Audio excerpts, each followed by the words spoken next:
Kalau kita lihat memang misalnya naiknya lagi kasus HM yang bolak-balik diangkat dan dijadikan amunisi untuk menyerang PDI Perjuangan. Dari situ kita bisa menyimak siapa yang ada di belakangnya karena kami tidak melihat progres ya. Mungkin ada 1-2 pertanyaan, silakan. Bahwa eskalasi serangan terhadap PDI Perjuangan ini baik sebagai partai lewat spanduk-spanduk maupun terhadap individu lewat kasus-kasus hukum, ya kriminalisasi, itu kesimpulan teman-teman media sendiri bahwa eskalasinya memang meningkat, ya. Jadi saya kira itu sudah jadi pengetahuan masyarakat, dan kami kira kami tidak perlu bicara lagi panjang lebar tentang itu, karena itu sudah sangat terbuka dipahami oleh teman-teman. Kalau kita lihat memang misalnya naiknya lagi kasus HM yang bolak-balik diangkat dan dijadikan amunisi untuk menyerang PDI Perjuangan. Dari situ kita bisa menyimak siapa yang ada di belakangnya karena kami tidak melihat progres ya. Jadi itu sudah jelas. Kemudian kita juga melihat bahwa serangan ini tadi seperti disampaikan, pertanyaan tadi sudah beruntun nih dari Mas Andi Wijayanto kepada Sekjen, pada Pak Lauli, kepada saya, nanti mungkin besok Bung Roni, setelah itu mungkin Bung Adian, ya, setelah itu entah siapa lagi dari PDI Perjuangan. Ini saya kira kami siap hadapi, dan 1.000.000% kami percaya ini digerakkan oleh mereka yang punya kekuasaan. Kami tahu dan kami punya bukti-buktinya. Tapi kalau Anda mau tahu siapa yang bermain, silakan tanya sama yang melapor itu. Contohnya, silakan tanya kepada akun Partai Sokmed, silakan tanya kepada akun Intel Imut gitu ya. Siapa yang menggerakkan mereka semua dan kami akan hadapi ya. Karena kami tidak akan berani berdiri di sini kalau kami punya beban apapun. Ya, itu clear.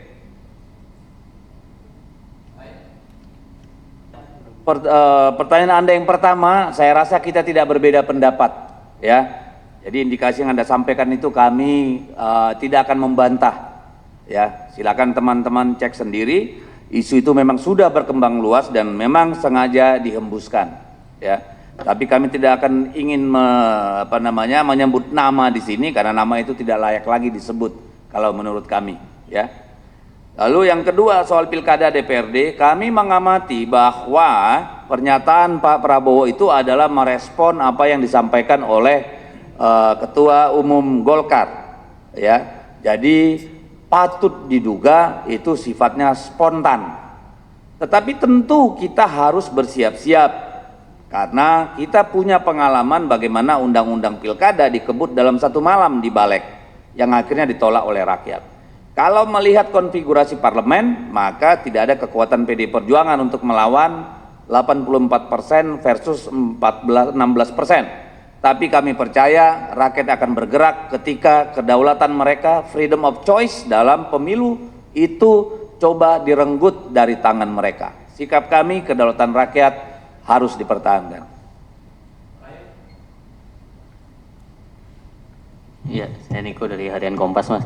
Tadi menindaklanjuti dari Tempo, berarti artinya ketika ingin pengambilan sekjen itu berarti apakah dikhawatirkan ada yang masih bermain 2 kaki di internal PDIP? Karena kita tahu pada saat peluncuran buku di hotel di Jakarta itu Ibu Mega pernah menyampaikan bahwa ia pernah menyinggung soal apakah jangan sampai main 2 kaki begitu. Nah, lalu yang kedua terkait spanduk dan baliho itu, Bang Roni, apakah soal 2 kaki memang pasti ada di mana-mana 2 kaki karena kita semua punya 2 kaki untuk berdiri.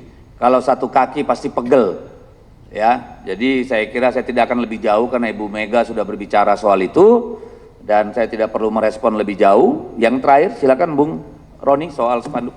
Iya, sebelumnya kami PDI Perjuangan sudah melaporkan kepada Polda Metro Jaya kaitannya dengan dugaan adanya gugatan terhadap DPP PDI Perjuangan. Kami melaporkan kepada orang yang ikut menggerakkan, tapi sampai saat ini laporan kami belum mendapatkan progres dari kepolisian. Kemudian dalam beberapa hari ini kita lihat bahwa adanya spanduk-spanduk yang bertebaran. Kami juga ikut aktif patroli dari Satgas Cakra Buana, PDI Perjuangan DKI Jakarta ikut juga aktif patroli sehingga ikut mengamati. Dalam hal ini juga kami mencoba untuk melaporkan kepada kepolisian. Kami meminta agar kepolisian juga proaktif dan juga mengusut siapa dalang di balik pemasangan spanduk-spanduk provokatif yang menyerang PD Perjuangan. Karena spanduk-spanduk ini berada di jalan protokoler yang ada di Jakarta. Sehingga kami melihat bahwa sebenarnya kepolisian sanggup untuk menelusuri siapa aktor dari pemasangan spanduk provokatif yang menyerang PD Perjuangan. Kami menyerahkan penuh kepada kepolisian dan kami percaya bahwa kami masih berada di Indonesia, negara hukum, tentunya polisi dapat bersikap adil dan dapat segera bertindak. Terima kasih. Baik, terima kasih. Saya kira itu dulu untuk malam ini, kawan-kawan. Terima kasih sudah datang. Kami tutup konferensi pers ini. Merdeka! Sempat mengakui kehadiran Jokowi sebagai duta partai itu seperti apa? Begini, bagaimanapun Jokowi itu lahir dari rahim PDI Perjuangan. Sejak dia menjejakkan kaki di dunia politik, menjadi wali kota Solo 2 periode, 1 periode meskipun tidak penuh menjadi gubernur DKI Jakarta, lalu menjadi presiden 10 tahun. Itu tentu ada andil keringat tenaga dari PDI Perjuangan. Tetapi kita melihat bahwa setelah 9 tahun menjadi presiden, itu setahun terakhir banyak sekali langkah-langkah politik yang menurut kami di luar etika moral politik yang diperjuangkan oleh PDI Perjuangan. Bahkan kita menyaksikan sendiri bagaimana MK, bagaimana MA kemudian ditekuk untuk memuaskan tujuan-tujuan politik dari Jokowi dan keluarganya, ya. Dan kemudian kita juga melihat bagaimana dalam pemilu presiden dan pemilu legislatif, bahkan terakhir dalam pilkada, pengerahan kekuasaan, intimidasi, mobilisasi aparat hukum, mobilisasi ASN, kepala desa dan sebagainya masih terus berlangsung. Dan ini tentu kami merasa terpanggil, kami punya kewajiban moral untuk mengatakan, ya, bahwa kami juga punya yang namanya tanggung jawab sejarah, bahwa Jokowi dan keluarganya, dalam hal ini anak dan mantunya, masuk dalam dunia politik melalui PDI Perjuangan. Saya pribadi sudah berkali-kali di media menyampaikan bahwa ya memang dia lahir dari PDI Perjuangan. Tetapi 1 tahun terakhir pengelolaan kekuasaan yang dilakukan bukan sama sekali tabiat PDI Perjuangan. Dan Ibu Puan sendiri sudah pernah secara langsung dalam Rakernas tahun lalu itu menyampaikan permohonan maaf karena melahirkan kader yang kemudian mengangkangi yang namanya konstitusi. Dan itu menjadi salah satu butir dari pernyataan di dalam Rakernas, ya.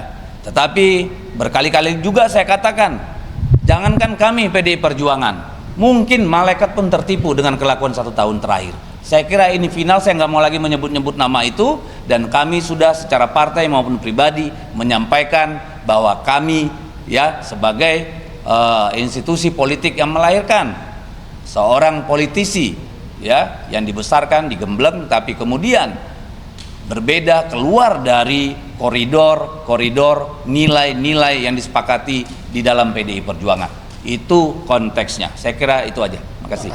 Pernyataan Pak Jokowi kemarin setelah dipecat, sepenggal kalimat soal biar waktu yang membuktikan, itu ya, ancaman bukan ditangkap oleh PDI. Kami menangkapnya begini, kalau biar waktu yang membuktikan, waktu sudah membuktikan beliau bukan orang yang loyal terhadap prinsip, nilai, etika, dan moral, bahkan terhadap konstitusi. Kita tahu beliau 17 kali turun ke Jawa Timur, ke Jawa Tengah selama proses Pilpres, ya. Satu hal yang sebenarnya bisa dikatakan oleh para intelektual akademisi pemilu sebagai bentuk politik gentong babi, pork barrel politics, ya. Jadi itu saya kira sudah cukup jelas, ya. Itu ya. Oke.